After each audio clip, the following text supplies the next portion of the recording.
de si mesmo, um bom líder corrige os erros, mas um excelente líder previne os erros. E a prevenção vem do conhecimento. TV Presença, Sintonia Celestial. Estamos felizes de podermos estar aqui novamente. Obrigado pelos recadinhos, pelo incentivo. Eu queria responder uma pergunta de uma pessoa que me perguntou o seguinte: por que eu falo tanto no Augusto Cury? Eu queria novamente falar um pouquinho dele.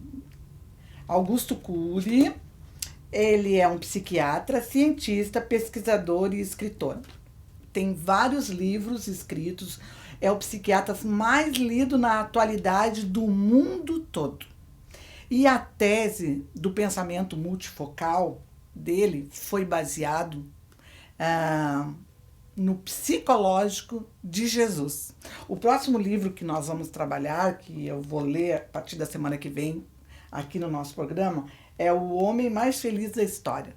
Aqui ele faz uma análise do Sermão da Montanha, trazendo também uma história, mas ele trabalha muito como Jesus se comportou psicologicamente com as pessoas.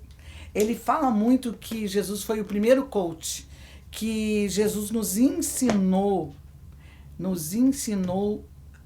a emoção, a lidar com a emoção. Então ele trouxe isso de uma outra forma e eu realmente me encantei com a maneira como ele trouxe, e todos já sabem que eu gosto muito de dizer isso.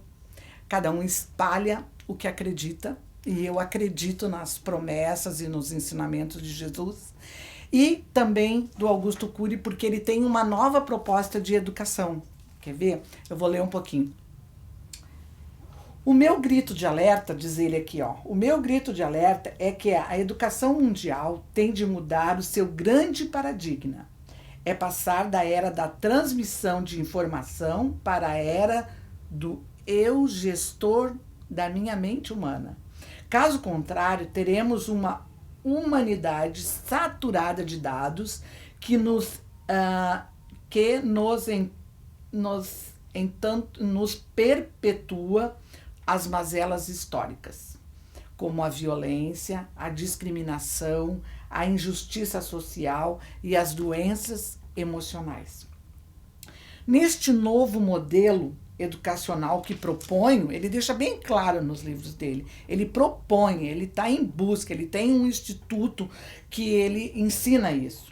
O poder dos professores não está apenas em ensinar as velhas funções cognitivas, como o raciocínio lógico e o pensamento linear, mas também em treinar as funções não cognitivas, ou melhor, as funções socioemocionais, notáveis como pensar antes de reagir, pensar antes de falar, colocar-se no lugar do outro, proteger a sua emoção, ser resiliente, trabalhar, bem trabalhado as perdas, trabalhar as frustrações e pensarmos como humanidade e não só como grupo social.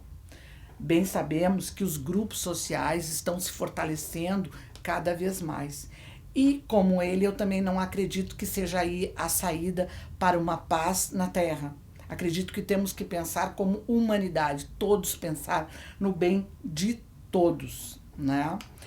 Porque a inteligência emocional, ela só vai vir, a gente precisa da inteligência emocional para poder se relacionar bem, mas ela só vai vir depois da gestão emocional, depois de nós aprendermos a cuidar dos nossos pensamentos. Aqui, ele falou aqui, proteger a emoção, ser resiliente, pensar antes de reagir, pensar antes de falar.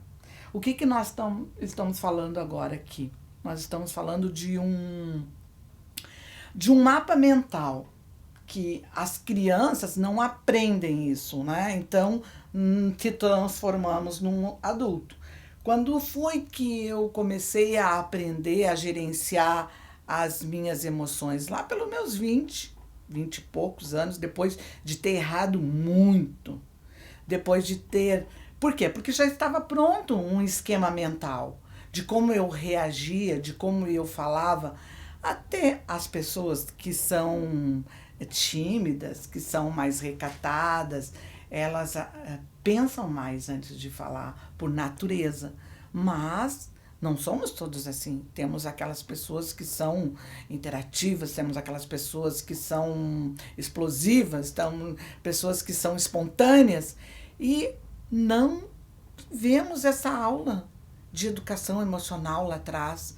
Não foi ensinado para nós que deveríamos pensar no que estamos sentindo. Porque é no que estamos sentindo que vamos nos autoavaliar. Porque o pensamento gera o sentimento, e sentimentos e mais sentimentos vai me dar essa emoção, um tumulto de emoção. Assim como a gente quer estar bem fisicamente, a gente está num bem-estar físico, não estar com o sapato apertado, nem com uma blusa apertada, estar se sentindo bem, precisamos estar nos sentindo bem também emocionalmente. Mas por muito tempo não nos foi dito isso. Na Bíblia já falava, eu aprendi bem antes. Eu sou apaixonada por essa teoria multifocal e a gestão emocional, porque tem muitas pessoas que têm muitas coisas contra a Bíblia. Mas a Bíblia ensina isso. Ensina que nós devemos mudar o nosso pensamento. Nós devemos acreditar num pensamento novo. Por quê? Porque esse esquema de pensamento, ele vem naturalmente. Então, o que a gente tem que fazer? Quando a gente percebe que aquela atitude não está sendo correta, não está nos dando frutos bons, a gente até já conversou sobre isso, a gente precisa duvidar desse pensamento, criticar esse pensamento e decidir pensar diferente, ter uma nova mente sobre aquele modo de agir, não é? Bem, hoje me estendi na nossa conversa, mas acho que fiquei feliz. Queria deixar aqui uma pergunta para você, viu? Uma pergunta. Você dá o direito das outras pessoas contrariarem você? Ou você tem uma grande necessidade de estar sempre certo? Eis aqui uma grande chance de mapeamento. Se você for sincero com você, a partir desta pergunta, você vai poder fazer muitas mudanças de pensamento. Basta que você seja sincero com você, tá ok? Eu quero terminar com uma palavra do meu Senhor que eu amo muito, tá em Provérbios.